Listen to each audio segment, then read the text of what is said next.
Welcome, everyone, to Rutgers at the voice of college football. We've got a great show here for you tonight. As always, if you like the show, hit that like and subscribe button. I'm here with my fantastic co host, Gabriel Pickup, and today we're going to recap the Miami game and what was good, what needs to be worked on, and we're going to talk about Rutgers as they try to go 3-0 against the Spartans of Norfolk State. So, Gabe, let's start do a little recap of Saturday. What'd you think? Where were we strong? Where do we need to improve? And how's our team look? I am thrilled with how our team looked on Saturday. I know that I spoke about a 28-point win, somehow feeling a little pessimistic. I am going to scratch that negative energy. And, I was thinking about it. You don't get too many 28-point wins in college football. When you do, it's time to celebrate it. So, Mr. Negative Attitude, I'm going to throw him aside and just be happy that we won by 28 freaking points. Miami of Ohio, they might not be the most formidable opponent, but they're also not the worst either. And we had some weaknesses, but like I said, it's a new day. We're 2-0, which you can not say about Notre Dame. You cannot say about Florida. You cannot say about Alabama. You cannot say about Boise State. And so I will take that and live with it. You can't say it about Michigan. I'll take it and I'll be happy. Well, certainly, you really got to appreciate the positive things that came out of that game. Ethan Kelly Kamanis, a second straight game, very high completion percentage, 4 touchdowns. The running backs performed extremely well, and the wide receiving core showed its depth with Ian Strong, KJ Duff, and DT Sheffield. Ian Strong and KJ Duff, they're like a package duo. I mean, we knew this last year, but now we're actually starting to see it every week. I'm very excited. I knew that people were sleeping on KJ Duff. He might be our best receiver. That's yet to be seen. I'm hoping that all 3 of them can make that case this year. Yeah, I mean, they combined for 4 touchdowns, over 200 receiving yards, and the distribution was fairly even, showing that Kelly Kamanis is spreading the ball out to his receivers. A very in-depth group, and it's probably the strength of the team. And the running backs, too. Antoine Raymond and C.J. Campbell have emerged as, a 1-2 punch that brings a lot of balance to that offense.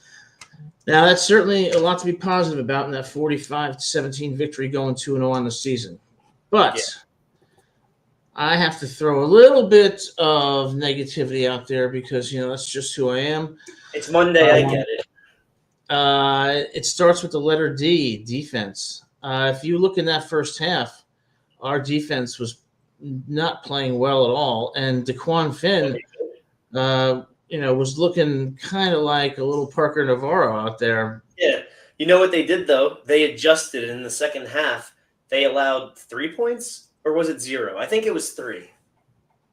I think it was 3, and you know what? That's something definitely to be proud of. But what I saw in that first half was very, very concerning because it seemed like a continuation of the week before where, Schiano is rightfully saying it's a work in progress and they need more repetitions. But in that first half, I didn't see much improvement. What I did see was that, Miami is consistently driving the ball, and then DeQuan Finn throws that horrible interception.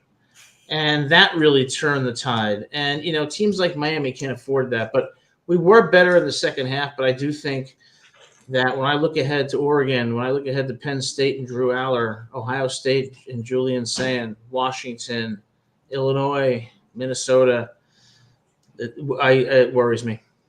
It can worry you, and they should worry you because those are very good opponents. They would worry me if we started the year 4-0 and 5-0. But with that being said, I'm still happy with how we performed as a team. We were expected to win by 14 to 15 points, and we won by 28 points. And that is something that no matter how you shape it, it means that we overperformed according to analytics. Our passing game, like you said, was astounding. Our running game was astounding. We might have found our RB1 in Antoine Raymond, and C.J. Campbell might be one of the best RB2s in college football. Obviously, it's yet to be determined. As far as the defense, we had a very bad week 1 defensively, but we still only allowed 3 points in the second. No, sorry, 0 points in the fourth quarter, 17 points in the second half. And then this week we only allowed 3 points in the second half. So, obviously there was that third quarter against the Bobcats that wasn't the best, but overall it seems like you can look at the 4 quarters of second half football and say 3 of the 4 quarters were splendid defensively, which means how do we avoid the quick start? Against Norfolk State, that could be a problem because who is Norfolk State's coach? It is Michael Vick. And what have we had a problem with these first 2 weeks? The mobile quarterback. And what is Michael Vick? One of the best mobile quarterbacks, if not the best mobile quarterback of all time. Now, I know that a player's identity won't always translate into his coaching identity. It just seems a little bit poetic that we've had all these problems against the mobile quarterbacks, and now we're facing a coach who you could argue is the best mobile quarterback of all time, if not the second best behind Lamar Jackson. Yeah, and good thing he's on the sidelines. One thing I would say is I think you rightly point out that there's stuff definitely to feel positive about. Bottom line, we are 2-0. We're going to be likely 3-0, and then ultimately we're going to see the Hawkeyes of Iowa, and it's Iowa in Week 4 is the same thing as the Nebraska game last year. We went to Lincoln, lost 14-7. Can't have that happen. Got to get over the hump. And Iowa lost 16-13 to Iowa State, good Iowa State team. So that's going to be the real barometer of where we are. Yeah. But what I've seen from the defense is a tale of two halves. Against Ohio, we were strong in the first half, very weak in the second half. Here, we were weak in the first half, strong in the second half. So that kind of inconsistency. Again, I don't want to sound like a broken record, but when I think of Oregon, Penn State, Ohio State, if the defense doesn't improve substantially, we're in for some rough going. And don't get me wrong, I love Rutgers football and I love the players, but I know they're working hard. But I guess my positivity is a bit dampened by what I see as a glaring problem on defense, especially on the defensive front. Yeah, I mean, we're not going to win 9 games. We're not going to win 10 games because winning 9 games to me was dependent on the fact that every single one of these games that isn't Oregon, Ohio State, or Penn State, but also isn't Ohio, Miami of Ohio, Norfolk State, or Purdue, we would somehow win every other one of those games. But the teams are just too tough to say that we can beat every single one of those teams. So the range of wins is 5 to 7, maybe 8. You shoot for 7 as an optimistic year because 7-5 is still better than 7-6, and you really shoot to win every week, obviously. But 8 wins would be the year of recruits looking at us, people entering the portal looking at us and saying, "All right, they're on the rise. Let's join this program. Let's be a part of something," instead of joking about them. Yeah, and we've talked about in prior shows, we've got some great recruits that have come in. Great offensive linemen from Georgia. We're expanding, our recruiting base. But it reminds me of Tavion Branch. I kind of think when Tavion Branch saw that Ohio game, he was thinking, "Hey, maybe I should give another school a look." And then, sure enough, he's at Penn State. And we wish him the best of luck. But yes, I don't want to seem too negative. I understand the players and coaches work hard, and I have a ton of respect for them. But the fact of the matter is, like you said, 5 to 7 wins is probably the range. And we've got to worry about not just Ohio State, Oregon, Penn State. We've got to worry about a very, very good Illinois team that we're playing, in Champaign, and a quarterback in Luke Altmaier that has a lot of great receivers at his disposal. And you saw what they did with Duke this past weekend. It was really a blowout. I mean, and then when I think of the Huskies of Washington. Yeah, two straight games you can't really determine. And PJ Fleck in Minnesota, so there's a lot of – that's 5 games right there that, 3 I think are going to go a certain way, and I'd say 1-1 on the remaining games. So ultimately, I think you're right between 5 and 7 wins. I guess where I'm coming from is I want to see Rutgers really break through and have that 9-10 win season. I think it could happen next year. Technically speaking, 9, not even technically speaking, but statistically speaking, 9 wins is the peak.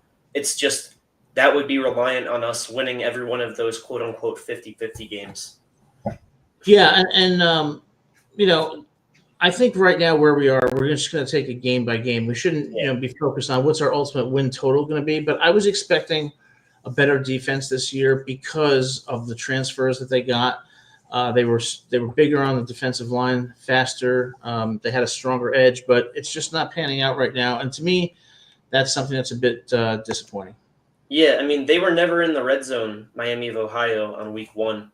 And then in week 2, they have 2 plays where they bust coverage against Jet Elod, against who was the second throw to? I think it was to the Keith guy on Miami of Ohio.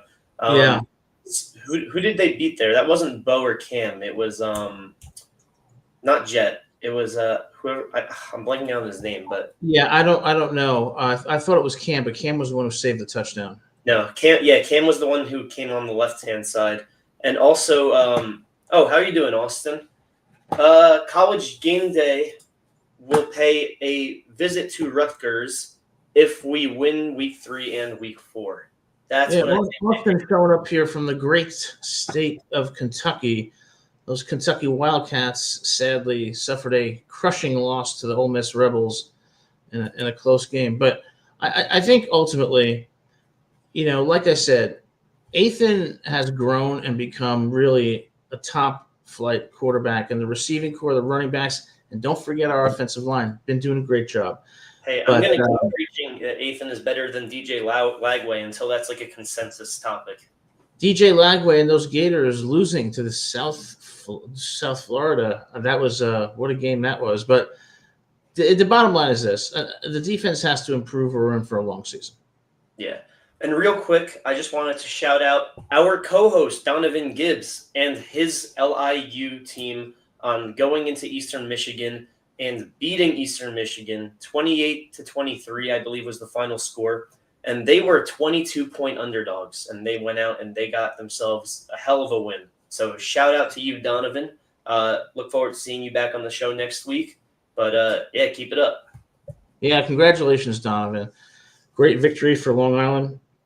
After a tough loss at Florida, but you surely obviously learned from that experience, went on the road and got a great victory. Now, so Austin asks, will College Game Day pay a visit to Rutgers? So I would say probably not. But if there was a game that they came, it would probably be Oregon, maybe Penn State. And then I see Jason in the chat there, Oregon. Yeah, if Rutgers is undefeated going to Oregon, maybe.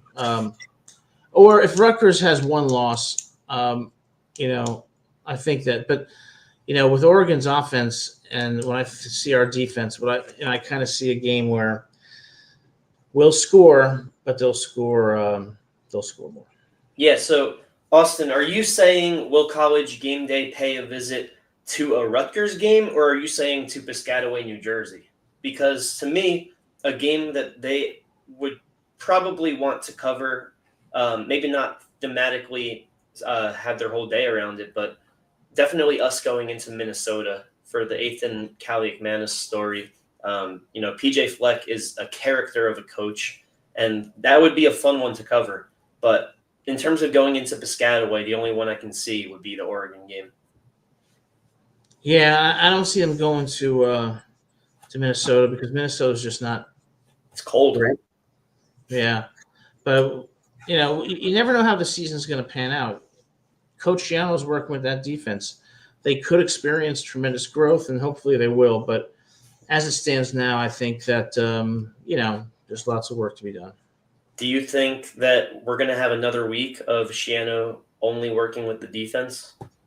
Because that's what he did last week, and sure, they scored just over half of the points, but look at the opponent differential. Yeah, I think Schiano is going to be working with the defense until the defense improves. I think, given his level of intensity, he wants to, and he realizes with the offense we have, this could be a special team if the defense, improves substantially. Hopefully that'll be the case. I mean, do we have the players on defense to do that? Yeah, we do. Do we have a much improved roster? Yes. Do we have a better defensive line? Yes. So where's the disconnect between the improvement in the roster but not improvement in the outcome? That's where I think they have to solve the problem. Yeah, I'm also just looking for an update on left tackle Dante Chin, who started last game. He got Yeah, in twice. He came back the first time, and it's funny because the announcer said the great reveal of him coming back is a false start or a holding that cost the team 10 yards. He had a good game though, filling in for Tyler Needham, and yeah. it's a shame that he went out again. And there's still no update on his prognosis or his injury diagnosis, I should say. It didn't look great the second time, though. I'm keeping my fingers crossed. We do have depth at offensive line. I would say that it's a toss up between offensive line and the quarterback position, which one has been better. So that, like, if we lose him for a game or two, it's more important to have him healthy than to have him out there at 50% and possibly get more injured. Yeah, we hope we hold on. We may have an update here. Didn't give an update on Shin. He just said he's Yeah. worried. Yeah, that's unfortunate to hear, and we wish him the best. That offensive line has been really very, very good for this team this year. I mean, opening up holes for the running game, giving Ethan time to pass. Really, one of the bright spots on the team. Yeah. Whether it's Chin, Zelinskis has looked great. Asamoah has looked fantastic. Yes. And there's not really a weakness on the offensive line. I've raved about the offensive line all off season. It's been historically our best group of positions, I should say. And, it's also because of the ability to flip around players as needed on the roster. You can't really do that with many other positions besides running backs going out wide for a few plays a game. The defensive line, same thing.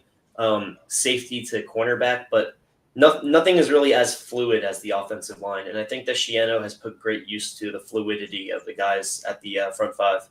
Yeah, Shiano has done a great job there, and it's really given our offense the opportunity, to have our skill players really shine. I mean, one thing about our wide receiving core that's fantastic is, defenses can't plan or focus on one guy. You got three guys there: Ian Strong, KJ Duff, and DT Sheffield, all of whom are playmakers, and all of who bring different skill sets to the table, and that really is going to pose problems even for great defenses. Yeah, I'm excited for week 3 because this should, all things considered, be our biggest win of the year.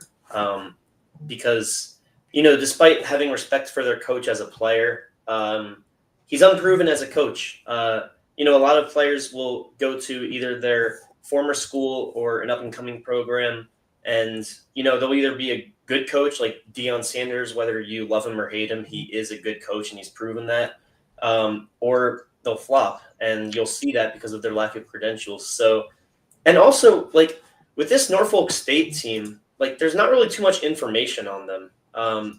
You know who their coach is, obviously, but when it comes to the roster, it's hard to know who's on the depth chart. You don't see too much information on that. You hardly see any information on them, and maybe they like it that way. Maybe they like being not just the underdogs, but unheard of, because they're a mystery team, and it's tough to do any research on them. And it's one of the only games also that FanDuel and DraftKings don't have any betting odds on yet. Wonder why there's no information about Norfolk State? Why is that? Because their football team doesn't exist? Is that what you're going to say? Because they stink. That's why. They're banned. Look, they won a game this year. All right, they have the same record as Alabama. Yes, they do. They won 34-31 in overtime against Virginia. Wait. Virginia State. Virginia State.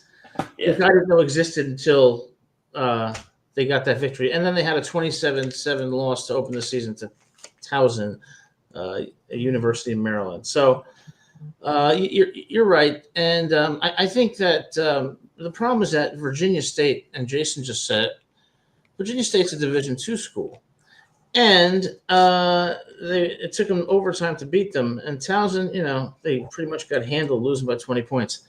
But Jason raised a great point, hoping nobody gets hurt. Yeah, it's very important that no one gets hurt this game. Looking at their schedule, we're their toughest opponent. I mean, if you want to argue second toughest opponent outside of us, it could have been Virginia State, who they just beat. Sacred Heart is the opponent after Rutgers. Sacred Heart's a high school in New Jersey. No, it's a university in Bridgeport, Connecticut. Although they don't want to think they're in Bridgeport, they want to think they're in Fairfield because Bridgeport is the ghetto of Connecticut. Oh.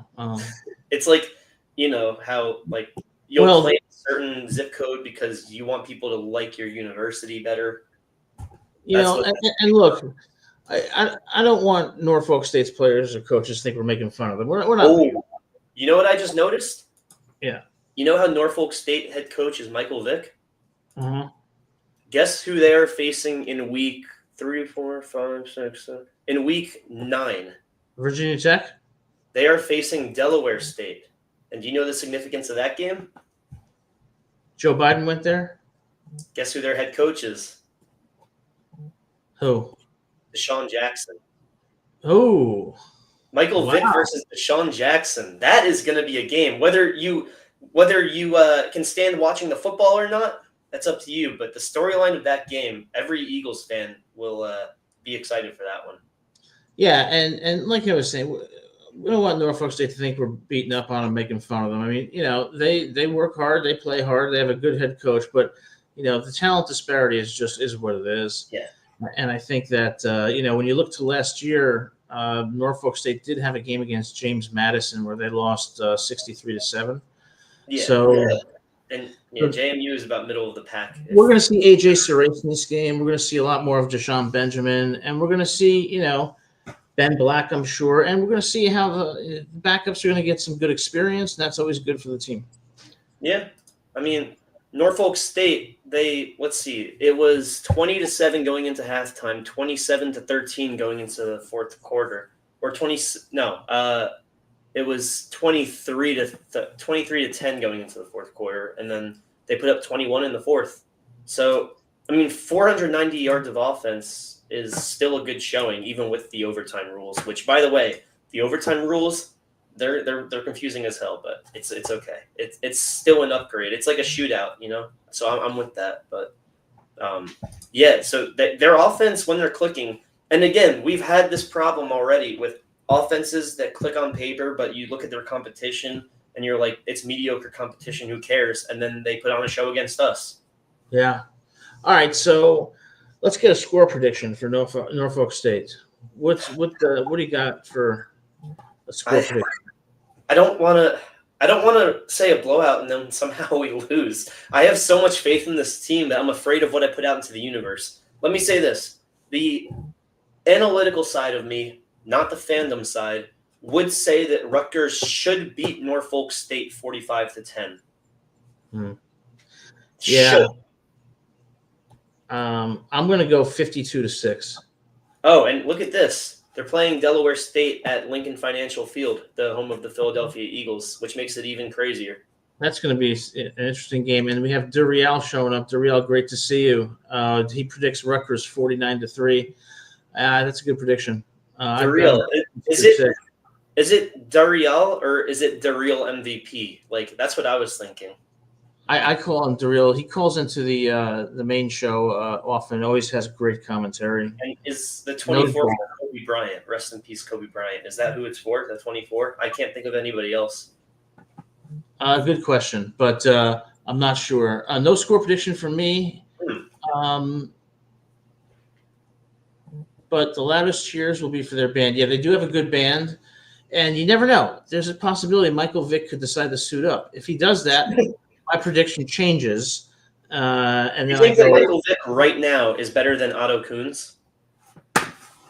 Yeah. Wow. I think Michael. Yeah. Then it goes 49-20 if Michael Vick plays, or 52-20.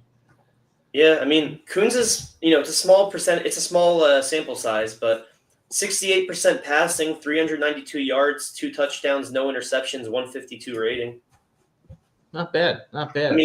We know their competition has been D2 and D1.5, but this is what I'm saying. Like, statistically, we can't ignore anything. All right. Well, that's fair. So I guess what I would say is, let's see.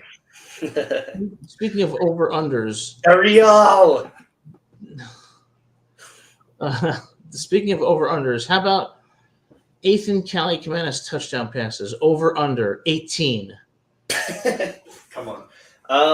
Over-under 4. I'm going to say Ethan has 2 dimes. We get a pick 6, and we get 2 or 3 rushing touchdowns. And then if it's 35-0 like it should be, then hopefully AJ comes in the game. AJ Serace, over under 2 touchdowns. Under, because this is speculative that he's even playing. It's not speculative. He's going to be playing in the second quarter. I may get in. All right, ready? Over or under Ben Black 4 receptions? Wait, hold up. Ben Black is healthy because he was kicking return or return Under. kick. Does he get a catch? Yes. Because we haven't seen him in these first 2 games. Does Michael Vick get penalized for unsportsmanlike conduct on the sidelines? I'm going to say no, because he's going into this season understanding that it's a work in progress for that program. Despite some of his past incidents, he on the field is courteous. So I don't think that anything of that sort will happen.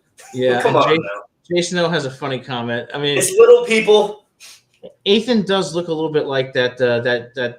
Who was that character from The Wizard of Oz who needed oil? Oh, the Tin Man.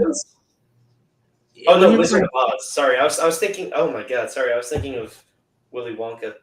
Yeah, I think like Cali Kamanis, he just looks a little stiff. Yeah. When he runs, and that I didn't like that there were so many designed runs for him last week. Me neither. Like maybe they saw something in Miami of Ohio against Wisconsin that they thought they could incorporate. And I get that Ethan can run, but I don't think it should be a designed run. I think it should be a last resort run to escape a sack. Jason, it's funny. Yeah, he kind of does. And no offense. I mean, when you look at Ethan's arm, his accuracy and his decision making, it's light years ahead of where it was last year. Just really impressive. So over under Rutgers penalties 5. I would hope that that's something we improve on. I think it could be the only thing keeping them in the game in the first half. I think we get over. I think 6 is a number that looks about right. And DT Sheffield, over under 2 touchdowns. He gets 4 catches. He gets 80 to 90 yards. I'm going to say he gets a touchdown. He's not been as much of a deep threat as I thought he would be. He just had that one play in the first half of game 1 against Ohio. But I thought he would be the guy that Ian Strong is being so far. Yeah, and I think DT really complements the other 2 because they bring different skill sets. And I agree with that. I think that's an accurate prediction. KJ Duff, over under 3 touchdown receptions. 3 receptions? Okay. 3 touchdown receptions. Okay, surely under, but it's not impossible. Someone will have a great game. It's just that if all goes well and it's limited time out there for the starting unit, is there going to be enough snaps for anyone to have a great game? And look, this entire show this week could be a whole episode of freezing cold takes in 6 days or in 5 days. So I don't want to look like too much of an idiot, but like if everything goes to plan, I think it's a whole bunch of unders because of the limited time. Yeah, and Duriel asked a great question. Is this game more or less competitive than Oklahoma State against Oregon? First of all, Oklahoma State, traditionally a respectable program, a complete collapse against Oregon. I would say it is less competitive, and I have a shocking prediction for the Norfolk State game. You think less competitive than Oklahoma State and Oregon? Yeah, and that's a really high bar. Yeah, that's one of the biggest blowouts of the year. Yeah, well, this could exceed that, I think. But I do have a shocking prediction about what will happen in the game. I predict in the third quarter, either Ethan or AJ will throw a pass to a Rutgers wide receiver. The receiver will give the ball to a Norfolk State player and say, "I feel bad for you. Run." It's charity. That is my prediction. But then that would look bad on his statistics. They'd be going to the end of the year saying, 60 catches, 80 yards, 8 touchdowns. He had a fumble. Well, he's got compassion. He's got empathy. empathy. He had a fumble against Norfolk State, though? Well, he's not going to have a fumble. He's Yeah. just going to he's They're just not going to gonna say score. he's going to They're say not going here. to score 60. When's the But last time they scored 60? The Norfolk State player is going to run the ball back, and he's going to get tackled and fumble, and then we're going to recover. All right. You know what? I have a shocking prediction. Ethan will get an interception this week No. because it would be funny. That's all. And also because he's getting to the point now where he might be a little too comfortable. He had 2 really solid weeks, and I see it all the time with my other teams. You play really well for a really long time, and then you have what should be an easy opponent. You get too comfortable. You don't get stagnant, but you start trying new things just to test your limits, and you throw into triple coverage, or you throw across your body while you're running out of bounds on the left. You hit a guy in the middle, and a safety comes in out of nowhere. I could see it happening maybe once. Yeah, I mean, it's possible, but I think what I see from Ethan, man, is his motivation. He is driven.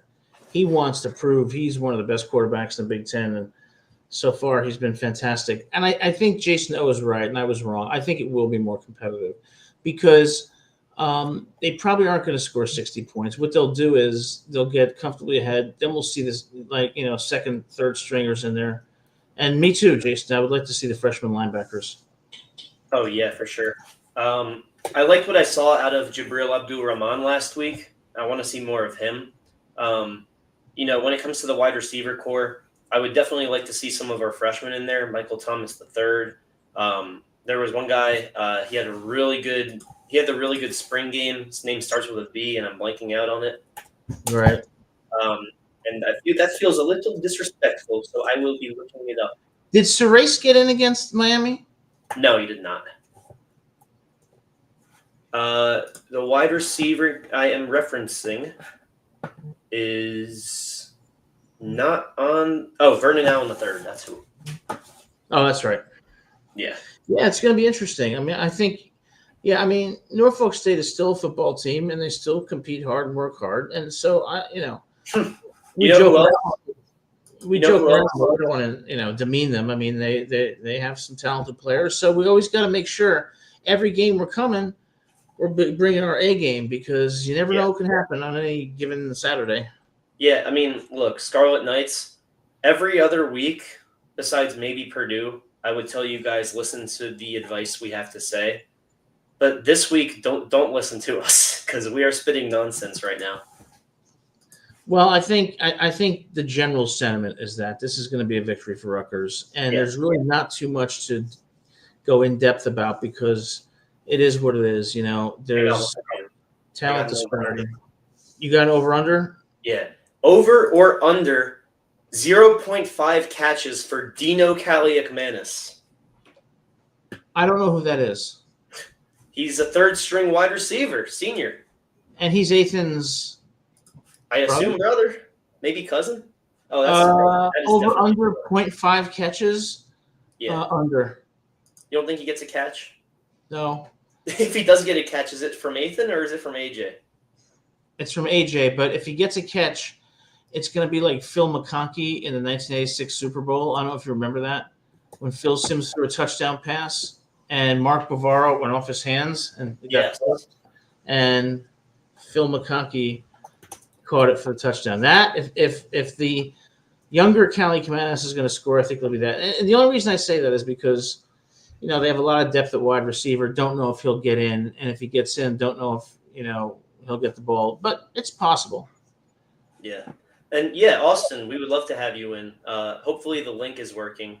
We haven't had call-ins for a couple of weeks, so hopefully that's not the reason why.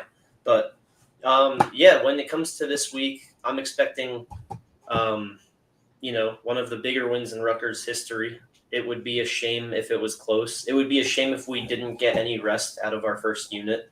I am really excited for this to be – okay, here's a question for you. If all goes well and we win 45-3, 50-0, 30-10 – okay, maybe not 30-10. That's a little. You never know. They could go off and win like 412-7. If all goes well and we win how we're supposed to win, do you learn anything about the team? Yes, absolutely. You learn something about them. You learn what kind of mindset did they bring into this game. Did they get complacent thinking, oh, we can just walk over this team? Or do they bring their A game and play the way they're supposed to play with the level of intensity they're supposed to play with? The other thing you're going to learn is consistency. Third week, can Ethan have the same type of game he's had the previous two? Can we continue the momentum on offense? And what I'm going to be really looking at is the defense. That's a good point. The offense, if it does what it's supposed to, I don't learn too much. But if the defense has some big plays, I do learn a lot. Yeah, And I'm looking at also, special teams, because we've had the most punts blocked since 2022. And we kind of saw Coach Shieno really wanting a blocked punt or two. yes, that was funny. Ohio. Yeah, he celebrated and then pumped his fist down. Yeah, that was very funny. So maybe we try some new things to keep that streak alive. Yeah, and I think what I'm going to be looking for is the defensive line getting pressure on the quarterback, and is our coverage tightening up there in the secondary? Over or under half a field goal made for Jay Patel? Over. You think that they stop us in 3 downs in the red zone for one play, for one drive? Yeah. Okay. Let me not get ahead of myself. 4-0, 63-13. That's still 13 points allowed. I know you can't really take too many negatives out of that. Let's just hope that 7 of those 13 points were a garbage time touchdown from a third stringer against another third stringer. Yeah, and all I would say is this: it's the season turns on the defense, and we've got to see improvement in week 3, because the first 2 weeks I didn't really see improvement.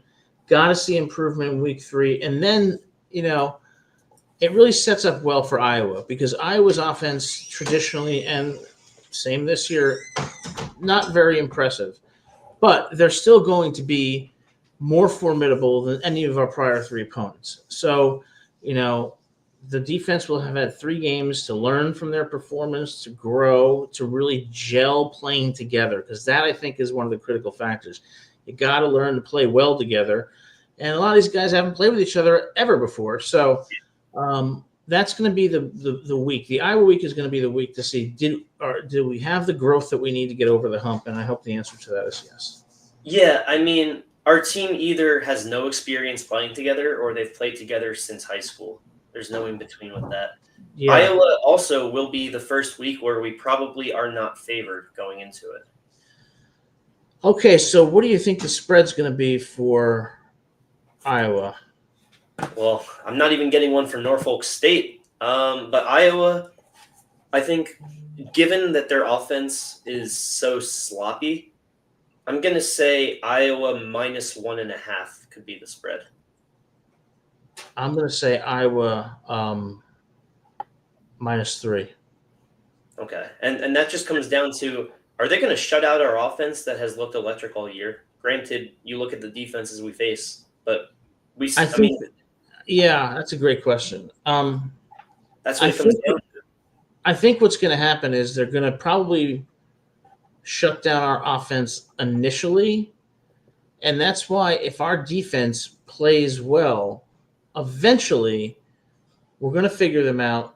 They're going to get tired, and in the second half, that's when I think we have a chance to really score some points. Yeah. Here's the thing with Iowa. Their minimum amount of points that they will get on us is 13-ish. Their most they'll get on us is 21. Their range is very small. Our range against Iowa is literally 0 to 40. Like, that's just because, our offense is great, but we haven't had the opportunity to prove that we're consistent yet. But you look back at last year with a few returning pieces, particularly Ethan, and then, the Duff and Strong core, and some of the O-line, and you look at how inconsistent it was. It was great. It was bad. But Iowa has consistently been in the teens and the low 20s, sometimes the single digits. But against us, you think, can our offense hold them to the teens? Yeah, Jason. Well, I think Iowa scored 13 against a very good Iowa State Cyclone defense. Yeah. Which tells me they're not great, but they're, competent. So, if our defense plays the way it did the first two games, I think the ceiling for Iowa could be 30 points if we play poorly. And if that happens, the Iowa defense, that could be a tough game. But I just don't see that happening. I do see that there's going to be growth. But as far as predicting who's going to win that game, I would tend to think that we are going to win a close one because we're going to score in the second half, particularly the fourth quarter. I think we're going to put together two strong drives to win the game by 7 points. But Jason O says, I wouldn't even shut out Albany. Well, that's bizarre. Thanks for letting us know that. Maybe their defense isn't as good as I thought. They won't shut RU out, but yeah, he's right. The QB will probably have the game of his life against Rutgers. That's often the case. It was like last year, UCLA, Ethan Garbers was throwing the ball around like he was Joe Montana. Daquan Finn, Parker Navarro. Parker Navarro is good, but to that level? Well, the problem with Finn, poor Finn, what is he doing throwing an interception like that? The nerve of him. You're acting like that's similar to the Drew Aller interception. It's not as bad as the Drew Aller interception, but it's pretty close because I think it was Miami got a stop, rare stop in the first half. Then they're driving the ball, I think, to tie it, No, they were down 4 and they were at our 15. Yeah, and then he decides to feel generous and throw the ball to Rutgers. I think the two turning points of that game were that play particularly, and that was the only turning point. The only turning point, and also the other turning point was in the third quarter. We were up less than a score, and the crowd was silent. And then Antoine Raymond took it into the end zone from 12 yards out. Yeah. That crowd was dead. Like before that touchdown, that crowd got. It's like a librarian came in and whispered to all of them that they didn't need to be quiet. Yeah, I still think that one turning point was the interception, and I would have loved to have been on the Miami of Ohio sideline when he walked back there. Did you see how bad Chuck Martin was yelling it to the refs? I thought Martin was going to have a heart attack. I posted on our X account, Rutgers VOCFB, give it a follow. I posted how many shots of espresso did Chuck Martin have at halftime? And 7 people voted. 5 of them said 4 to 8. Yeah, he was furious. But I think at the end of the day, he's going to drop dead. Whatever he was upset about wouldn't really have mattered. But I will say this. First week of the season, Miami of Ohio goes to Camp Randall and gives up 17 points to a decent, not great Wisconsin team. So their defense is pretty solid. We scored 45 on them, and that is a credit to our offense. Yeah, by proxy, does that make our offense better and our defense worse? Yes. Than Wisconsin? Yeah, our defense is worse than Wisconsin's. Then again, LIU lost by 55 to Florida and then beat Eastern Michigan, and then Florida lost. Yeah, and Jason brings up a point about what the coach went nuts because that was a BS. It was. PI. It wasn't PI, and that did impact the game, but we would have still won without it, I believe. We would have, but like a team like Miami of Ohio, which is good enough to beat you, but only if they're firing on all cylinders and near perfect. When things like that go wrong, the interception, the PI call, the coach knows you're in deep trouble because they can't afford that. The margin of error for them is so small. Yeah, I'm surprised that coach held it together to do post-game conferences after that. I didn't see the post-game conference. He was going nuts. I thought we were going to have like the defibrillator out because he was furious. And then Shiano on one of the special teams plays when they were – I think he was looking for them to block the – he was running down the sidelines at lightning speed like, when you're a little kid and you run down the stairs on Christmas morning to see what Santa I think it was because of the blown coverage too. I remember he was mad at the blown coverage. He was? I don't know. Maybe all the lightning struck some of the coaches, and that's what got them fired up. Yeah, that blown coverage was bad. Yeah. I mean, both of them were bad, particularly the one against Jet Elon, because that was just a simple hesitation and then go route. Like it's funny, that route was a lightning strike. It was that's a lightning strike, and it was ran perfectly. But as a primary cornerback, you should be able to stop such a simple route. Yeah. I mean, listen, okay, I say primary quarterback. He's a safety, but he can play cornerback. And when it's 4 vertical, you do have to, by default, play slot nickelback. Wait, so that play was 4 verticals? I think so. How can you have coverage on 4 verticals? It was on the right, and there was one guy here, and he was guarding slot receiver here. And I think there were 2 others on the left. Jason O says he doesn't know how it looked on TV. Okay, so Jason O, on TV, they only showed short clips of him being upset. Like they showed him on the sideline screaming at the referee, but they didn't show him being held back by the assistant coaches and a player. No. And the coaches were afraid of him at that moment too, it looked like. Some of them like maybe did hold him back, but there were a few that were just like, do your thing, coach. Like, I'm not stopping you. Yeah, you know what I think? I honestly think he came in there and Miami of Ohio came in there thinking they were going to win the game. And I mean, yeah, that explains the passion. Yeah, and the frustration he must have felt when poor Finn, when Finn threw the interception. I mean, that was literally my heart broke for Miami of Ohio because you could just feel the collective sense of confidence just disappear. And then when Finn got back to the sideline, I bet he got so many dirty looks. Like, I mean, no, he was one of their best players all game, though. How dirty of a look can you really give him? It was he probably wasn't their best player. He was the best player on the field, and he had some great runs, no question. But I just think that the timing of the interception, the killing of the momentum, you can't have that if you're going to win on the road against a team that's, more talented than you. But we have Austin finally getting in. Austin, our good friend Austin from the great state of Kentucky. Austin, how's it going? Thanks so much for calling in.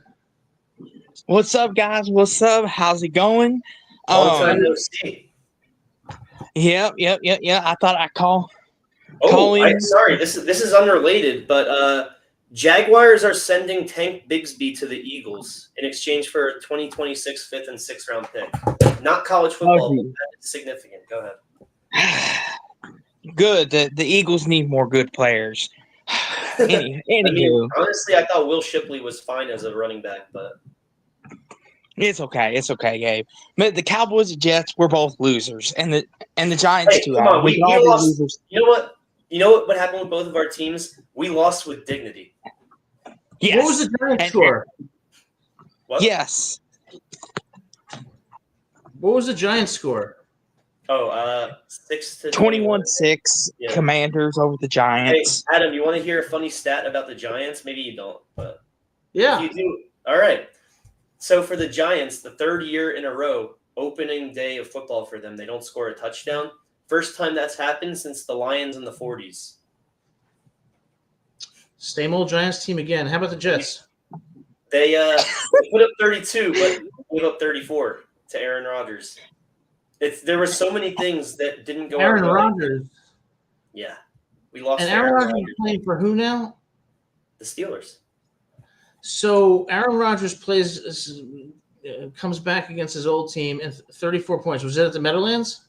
Yeah, and guess what? The game quite literally fell into their hands. And Austin, if you saw that game, you'll understand what I mean. I'm going to watch the highlights. Yeah.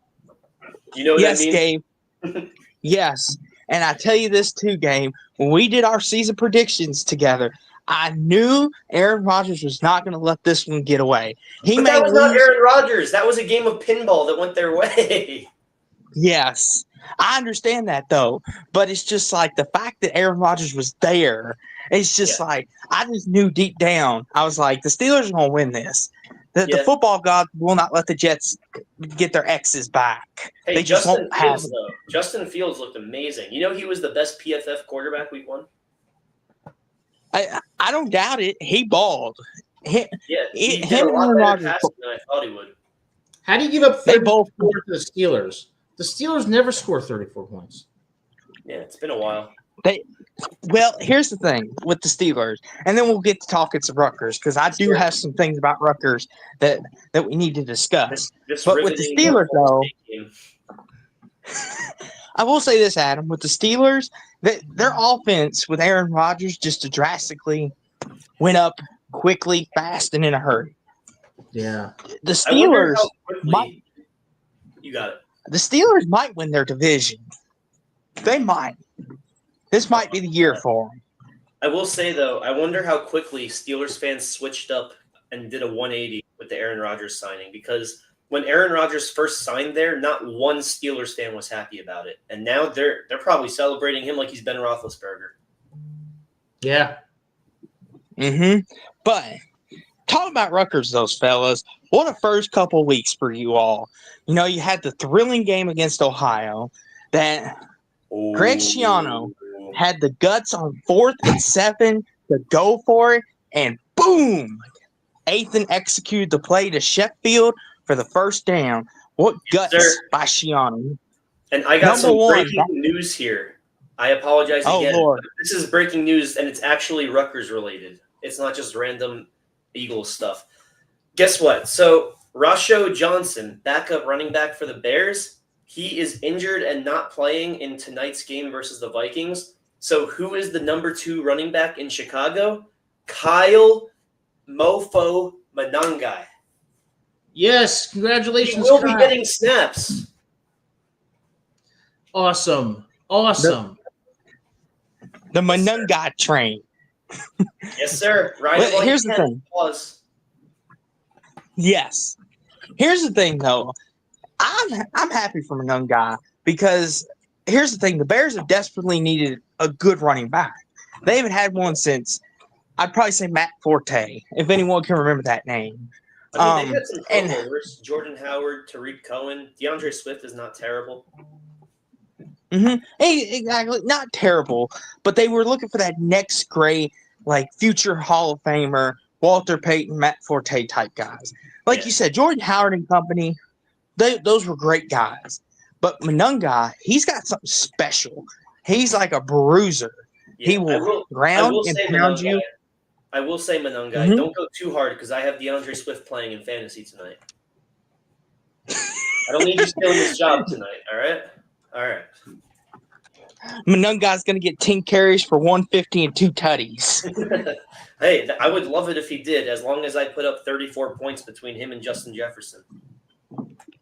Lord have mercy. But to the Rutgers, though, Ohio, I know that was a couple weeks ago now, but I want to ask you all, what do you think about that call that Greg Schiano, who's got this reputation of kick the field goal or punt it and we're going to play defense.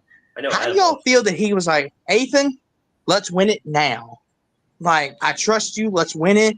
If we don't get it, I still have faith in our defense, but I want to show that I'm adapting to the times. What do y'all think about that? Good or bad move? I agree with you, Adam, so go right ahead. Yeah, no, Austin, I think you raised a great question. I would say it's a couple things. Number one, he didn't trust his defense to stop Ohio, and he was just trying to seal the game at that point.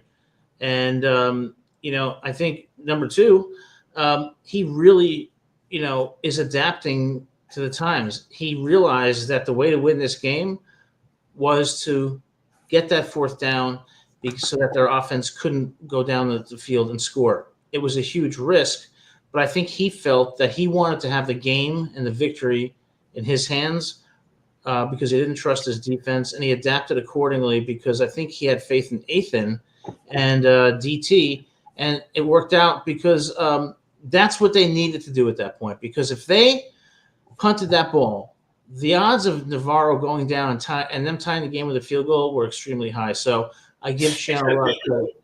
They could have beaten them in regulation. Yeah. That's a Bill Parcells move. Mm-hmm. And that's why I wanted to bring that up, because I think it gets so lost sometimes. When people talk about Greg Schiano, a lot of people are saying, oh, he's stuck in the old times. He doesn't want to adapt. Like I've seen that narrative about him, and I'm like, I don't think so. I think Shiano is kind of he's still the grumpy old man on the block. He still wants to do things his way, but he understands. Hey, we can incorporate a little bit of this and a little bit of that. And when he went for it, I thought to myself, I'm like, you know what?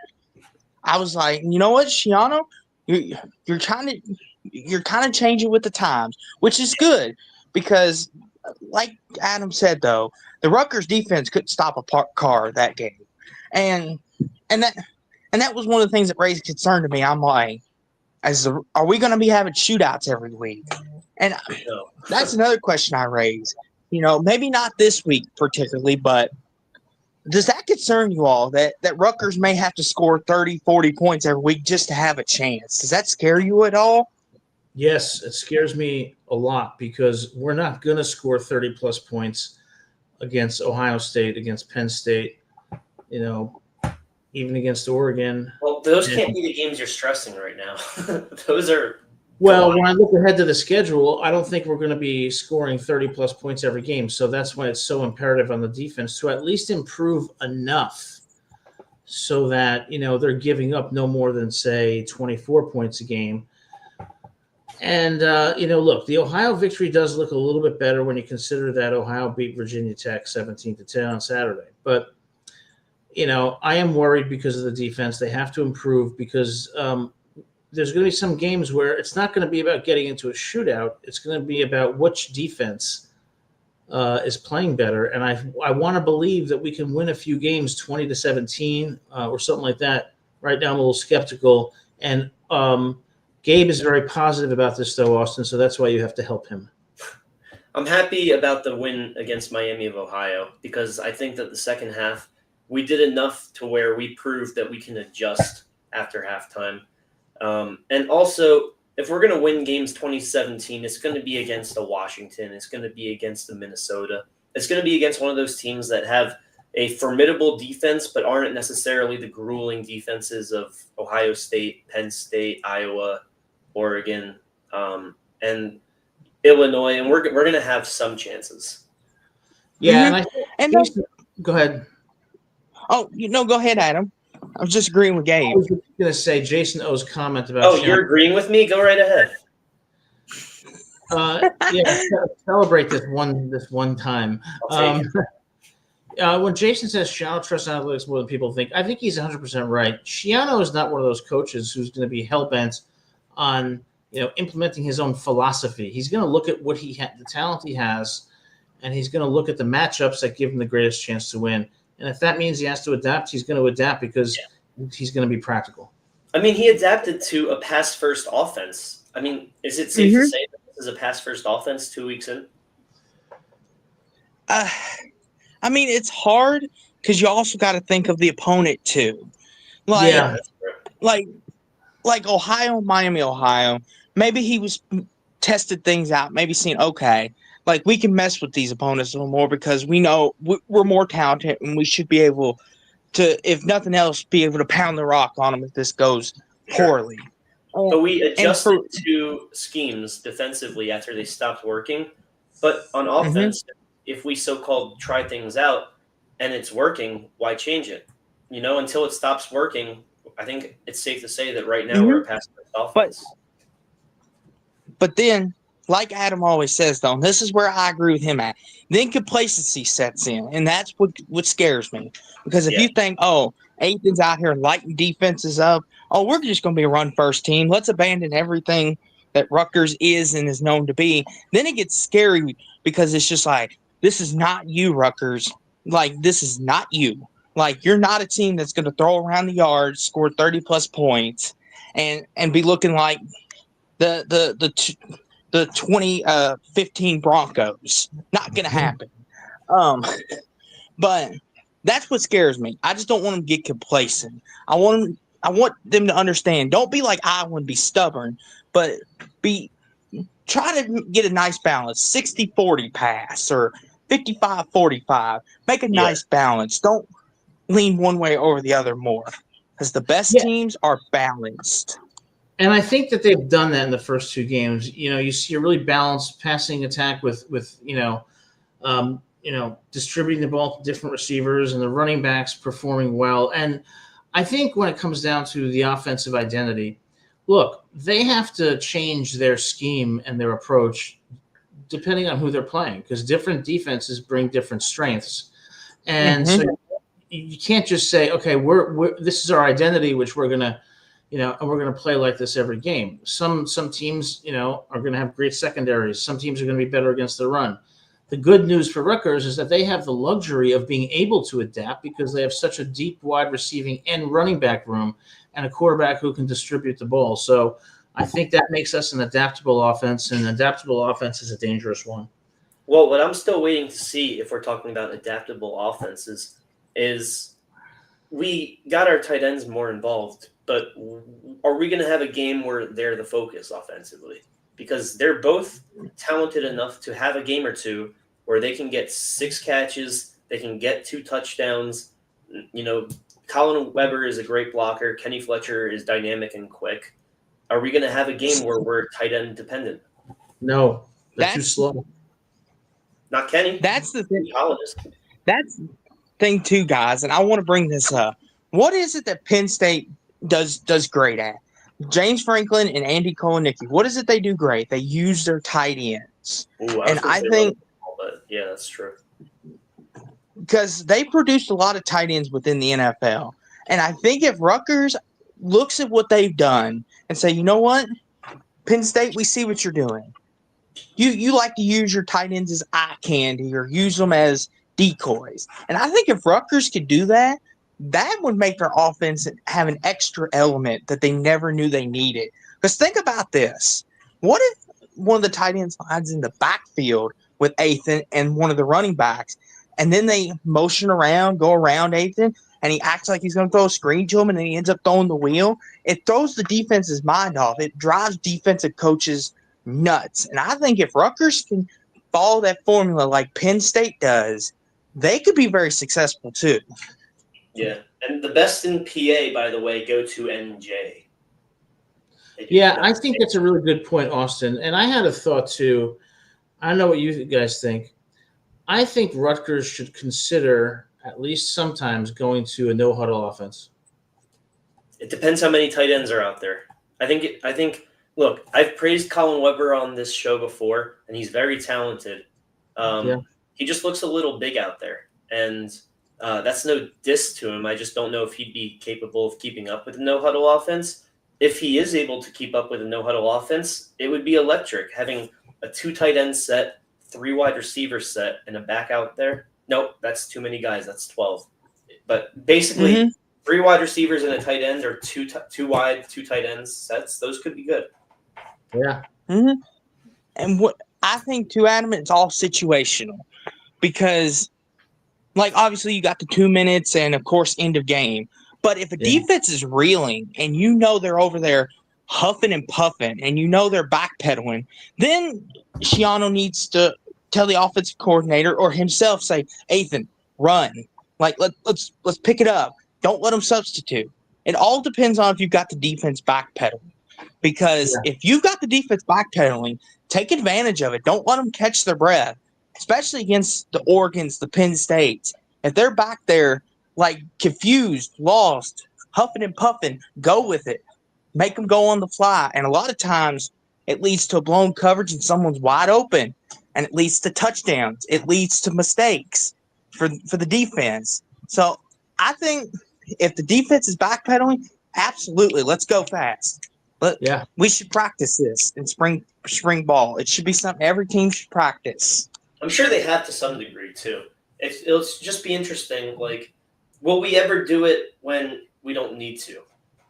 Well, I think you got to play for the fourth quarter. And, if you're using a no-huddle offense, number one, it's going to make it harder for them to substitute on defense. But number two, it's going to be it's going to wear down that defense. And, in the fourth quarter, if you've got an otherwise good defense tired in a close game, that's when you can pull out the victory. And I think that's what's going to happen against Iowa. Mm-hmm. And that's the thing, too, that I like that you bring that up, Adam. And especially, you don't have to go hurry up all the time. I get what Gabe's saying. Can they do it when it's not needed? And I think Rutgers can. I think Shiano might play with it a little bit this week. We might see Shiano say, okay, guys, third quarter, even if we're up 21, let's see us do a no-huddle offense. Even though we don't have to, let's see us do it. I want to see if we can execute it. Because I think coaches do that when they play the cupcakes. I really do. I think they focus on their situational stuff, or they say, I want to see you get better at this. And I could see Shiano saying, okay, guys, first drive of the second half, no huddle. Let's do it. Let's see what we got. Yeah. Can they execute it? That's exactly the right word. That is something I'd love to see. I mean, and let me ask you this too, guys. Do you think, like, I know looking ahead could be a bad thing. Like the great Bill Belichick says, it could be rat poison, it could be bad. But if Rutgers beats Iowa, there's no ceiling on this team. Like you said earlier, Adam, they could win 8 or 9 games, especially if they steal one against Oregon, Penn State, or Ohio State. They could win 8, 9 games like Adam, you're hoping for. Drink, by the way? What'd you say? What's in that drink that you were just drinking? Tea, green tea. Oh, okay. I was just curious because it looked unique. I didn't know if it was like some homemade like smoothie or something. But Adam, Yogi but green Adam tea. raises good points. Points though, Gabe. He's got a point because we've talked about it. If they beat Iowa, there's a good chance Rutgers could be 6-0, 7-0 going to Penn State, Oregon. Going into these games undefeated. Yeah, Iowa is. I mean, Ohio was the first test of the year, but Iowa is the first exam of the year. It's the midterm, like this, or I suppose the quarter term. It's the game where it's the first game that we're not favored. How are you doing? The Bull will win. What bowl are we talking Always about? good to see the Bull will win. Is that a USF bowl? Because if so, they will win when it's against Florida. And yes, Not going to beat Florida, for the love of Christ. They beat them already. But yes, I agree. I agree with you, Austin. If they beat Iowa, it sets up a path where you can beat the team that you're not supposed to beat on paper. And we've seen quite a few upsets already from programs that were not even 7-6 last year, but they were 1-11 last year. How are you doing, Burks? I saw you were in Burks, the waiting room. as always, buddy. I saw you were in the waiting room for the call. If you feel like hopping back on, that would be great. If not, no pressure. That's another. Oh, I thought that was a bear in your picture. It's not a bear. Oh wow. Oh my goodness. Adam, you keep on doing that. It scares me. And I will say this too, fellas. The thing that makes this interesting too is where the schedule lines up to. Yeah. The way their schedule lines up, they've actually it's I know they get most of their tougher games on the back half. But you think about it, you get Ohio State before rivalry week. And we've seen in years past, Ohio State and both Michigan have played teams that they should not even be close with, and they're playing them down to the final minute. So there's a possibility that Rutgers could benefit from that. Rutgers could be in a 24-21 ball game with 2 minutes to go and have a chance to win it at the end. Yeah. It can very much happen. Look what just happened. I know Mississippi State was only the dogs by 6.5, but that was probably the most electric upset of the year, in my opinion, in terms of the way it ended. And also, the Bowl will win. Yeah, Oklahoma's schedule. They're coming off of a great win against Michigan, and they're heading into Philadelphia to face Temple. Temple is also 2-0, though, and they have some blowout wins. CBS Sports had them as the 127th best team out of 136, but they just beat teams 55-3 and 42-10. So who knows? Yeah, and I'm gonna. Go ahead, Adam. I was agreeing with Gabe. Jason, I was saying just beat Iowa and let's see what happens. I mean, you really can't look ahead, and that Iowa game is going to be, in my opinion, it's not just the midterm exam; it's the final exam. Iowa? Yes, it is the final exam because it is going to tell us which direction this team is going in this year. And I guess final exam is probably not the best analogy, but it's not just a test of progress. It's a test of, has this team grown to the point where we are going to be competitive going forward? And it's a progress report. And in progress reports or quarterly progress reports, not even, it would be more of a third It would be a third progress report. And it's the perfect situation for us, man, because this is the best chance we have to beat Iowa. They're not great this year. We're at home. We've got the players on defense. If they can keep getting more cohesive and they can put together a full game, we could be looking at 4-0 and a promising season. I mean, they're not great this year, but on the other hand, they were damn close to being ranked coming into the year. Right. Mm-hmm. But I will say this, before I go though, because Adam did ask me so kindly to help Gabe. So Adam, what is it that we need to help Gabe with this time? I don't want to leave Gabe unhelped. I'm curious too. We need to have Gabe have a more realistic outlook on the season at this point. And you're the one saying we can win 9 games. I never said 9. I said 7 or 8. That was 2 weeks ago. Oh, I just said it this show. Listen, okay. I said this is where you have to help Gabe because I knew he was going to react like this, and that's why you got to help him with his temper. Gabe, listen. I just said on Saturday we might win 5 games all year based on how we played. Obviously, I rescinded that because we won by 28 points. But you can't be saying I have unrealistic expectations. Well, I didn't really mean that. I was just testing you to see if you would react harshly, and that's where he needs help because he. Oh man, you almost got me there. Calm down, fellas. All right, let's stay grounded here. Who, we need a yogi. Are you a yogi by chance, Austin? Woohoo! The picnic basket. No. But listen, Gabe. Let's not get mad at these thoughts here. It's all thoughts. Listen, Gabe, you have to control the temper. Even though you said a stupid thing, and you're trying to blame poor Adam for it, we can't get upset, okay? Man. Okay, Adam's just here to help. Are you getting NIL money under the table or something? See, this is what I mean. See, Austin, he reacts like this by insulting you. I mean, he needs help. No, I'm not insulting him. I'm insulting you. Who, me? Yeah, you're paying him to agree with you. That's it. I've caught it. No. Listen. We're gonna help Gabe. Adam is. We're trying to help you, Gabe. Adam isn't honest. Out of curiosity, what makes Iowa a trash program? Is it their offense? Is that why you're mad? I understand if it is because their offense is a little. But Gabe, we cannot keep avoiding these. Adam is an honest person. He would never pay under the table. Yeah. Thank you. Thank you, Austin. See, Adam's he's concerned like I am because we want you to be good and healthy, Gabe. We don't like this that you're having breakdowns on us. Breakdowns. While Adam's flexing a team with a worse record than Rutgers. Always come back with the answer. See, Adam's a grown man, Gabe. You're still young. We're teaching you. Before it's too late. And see, Gabe, you already made a poor life decision in becoming a Knicks fan, okay, good buddy? I did not choose the Knicks, trust me. They chose me. See, not taking responsibility. My options were the Knicks and the Nets, so I think they chose correctly. Blaming other people. See, Gabe, you got to take responsibility for your actions, good buddy. That's step 1 into fixing this problem.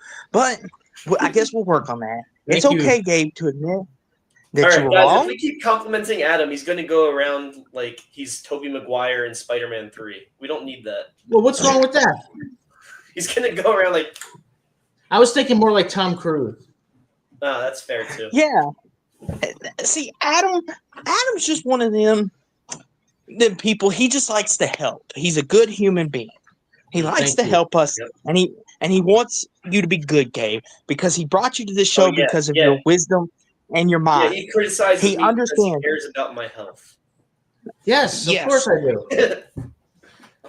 Gabe, he understands you have impeccable knowledge about Rutgers football. That's why he brought you here. He helped bring you here. But this back talking and stuff, Adam doesn't want to listen to it on a daily basis. All right. So you've given your spiel. Is there anything else? Thanks, Austin. Love you, buddy. Last thing I will say is this. I'm going to make a spicy prediction for you. All right. Rutgers has a blocked field goal on Saturday, and they return a punt return for a touchdown. Oh. Good insight. That's definitely possible. Both are possible. Both are possible. But- both in the same game. But thank you guys for letting me on as always. And Adam, good luck with Gabe. You're gonna need it. Where's my good luck? And make sure. Well, Adam, he's a little easier to deal with. Adam, sure. you just give him.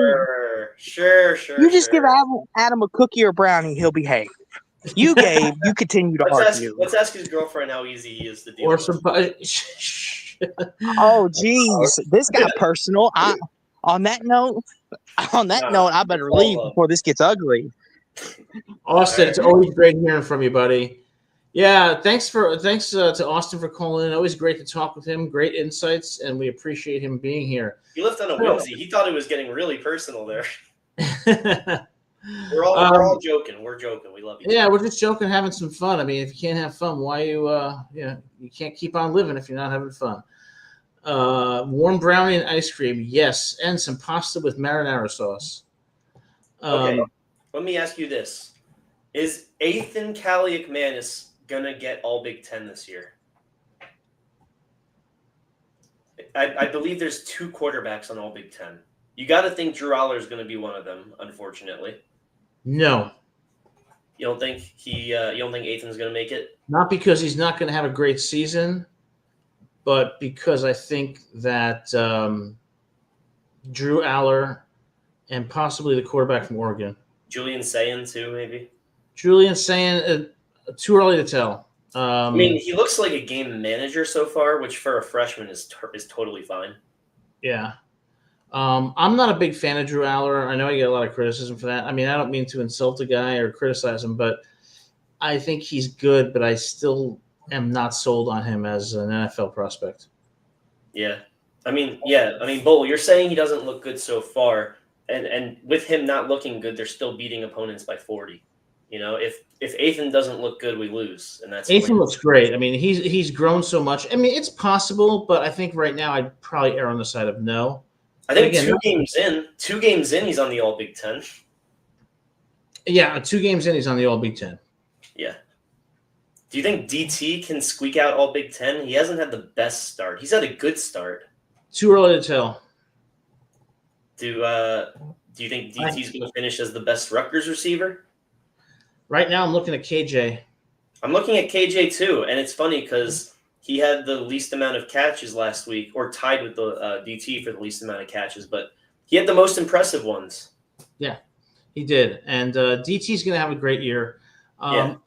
It's going to come down to whether the defense really can grow. If they can't, we're looking at 5-6 wins. If they do 7-8. Yeah, I'm with you there. So any final thoughts as we head into the Norfolk State week and Michael Vick comes to Piscataway?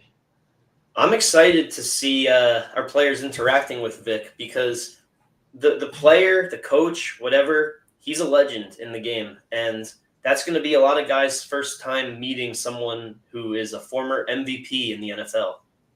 Yeah, absolutely. I think it's going to be a great week for Rutgers. I think it's going to be another opportunity for Rutgers to show that they're consistent on offense and that they're growing on defense and really get some good momentum heading into that game against the Hawkeyes. And Burks, that would be a great game. I think Rutgers would play them well. I don't know if they would win. I don't think they would win, but I think it would be close. That would be a good game. If it was played in Piscataway, I think it would be very close. At least if they play it right now. It depends on what time of the year it is. Yeah, I mean, I think if it was played in Ann Arbor, I think Michigan would win by 14. Yeah, but fair. And then I think maybe in Piscataway it would be a 3-point loss for us. I mean, look, we could win. We could win that game. Like, I'm not saying that we would or wouldn't, but we could. Yeah, it would be a great game, and it would be interesting to see if Florida and DJ Lagway came to Piscataway. That'd be interesting. Oh yeah, they would shut me up real quick. I'm not gonna lie.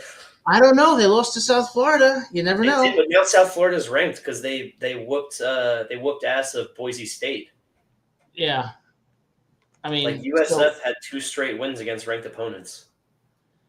I know. And UCF is for real this year. USF is for real this year. Yeah. No, I talk a lot of trash about DJ Lagway in Florida, but team to team, they would humble us and humble me really quickly. Yeah, I'm not saying I'm still not going to give Lagway the edge over Ethan, this year alone. But after the first 2 games, he struggled against South Florida, but that South Florida defense. After Ethan has one bad game, I know everyone's going to say that that DJ Lagway is better. Let the season play out. That's all I'm saying. Fair enough, and it will play out in 2 weeks against Iowa. That's going to be the critical, fork in the road for Rutgers. But we got to focus on Norfolk State first. Can't get complacent because you can get beat on any Saturday. So, looking forward to Saturday. Looking forward to hopefully a great season. And with that, Kyle Monongai. Yeah, Kyle Monongai. We want to watch Kyle Monongai tonight. The game just started 2 minutes ago, I believe. Wow. I'm going to turn it right on. Wishing him the best of luck as he starts for the Bears. So, with that, we are going to be back here on Saturday, immediately after the Norfolk State game, to talk about the game, talk about how we, perceive their performances, and to preview the Iowa game. Immediately after on Saturday, and of course, we'll be back here next Monday, a week from today at 7 p.m. Just want to thank what a parting message by Jason. But yes, it's dumpster. Yeah, Jason's funny tonight. Very funny. But yeah, UF is in trouble right now. Is that Heisenberg or is that Bill Burr behind that? Those glasses? I think it's Heisenberg. But yeah, it'll be good.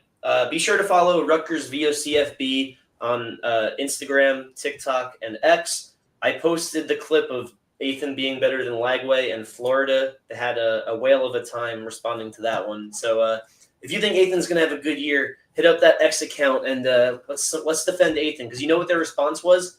Their response wasn't Ethan being worse. Their response was, who? Who's Ethan? Who the hell is Ethan? How do you not know? If you're an avid college football fan, you know who this guy is. All right. I agree. One of many problems with Florida, it seems, this year after that terrible loss. But I want to thank everyone for being here and for your comments. As always, we really appreciate it. If you like the show, hit that like and subscribe button. And we will see you here, hopefully, on Saturday after the game for our post-game show. And as always, next Monday at 7 p.m., go Scarlet Knights. You all have a wonderful evening.